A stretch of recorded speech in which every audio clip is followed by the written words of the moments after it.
À un moment où le public réclame davantage de proximité, de protection, il y a des professions qui sont essentielles. Les professions libérales, les professions réglementées, vers qui on se tourne dans des situations d'aide, de conseil, de soins.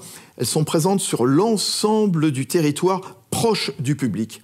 D'où la nécessité d'inspirer de la confiance, laquelle s'appuie sur deux piliers essentiels, le secret professionnel et l'indépendance du professionnel. La question du secret professionnel, c'est quelque chose, pour marcher, il faut deux jambes. Et on a pris les deux thèmes qui sont les plus fédérateurs entre nous, finalement, entre ces 16 professions, santé, cadre de vie, droit, qui nous rassemblaient. C'est à la fois un droit pour l'usager et un devoir pour le professionnel. Pour moi, en tant que personne, le secret, en tant que personne ordinaire, enfin en tant qu'être humain, ça va être même pas un droit, enfin c'est un droit fondamental, c'est mon bien le plus précieux.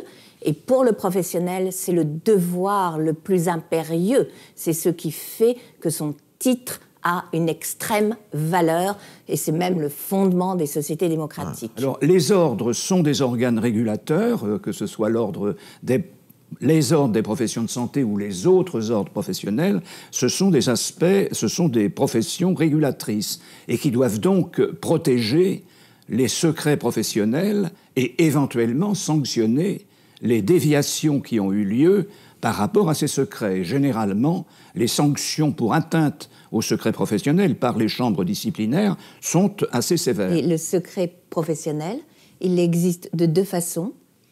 Sans doute par la conscience des professionnels, Absolument. Par le fait qu'ils ont le sentiment profond d'appartenir à une profession. Oui. C'est un sentiment extrêmement fort chez les médecins, chez les avocats, et puis d'autre part par le droit. Alors il peut y avoir des dérogations législatives au secret professionnel, c'est le législateur qui le décide. Rien n'empêche la personne de s'affranchir d'un secret à condition qu'elle accepte, bien sûr, d'en répondre devant la juridiction. Le numérique contribue ou peut contribuer puissamment à préserver le secret professionnel dans les bases publiques en particulier, dans mon espace santé, comme vous l'avez souligné tout à l'heure.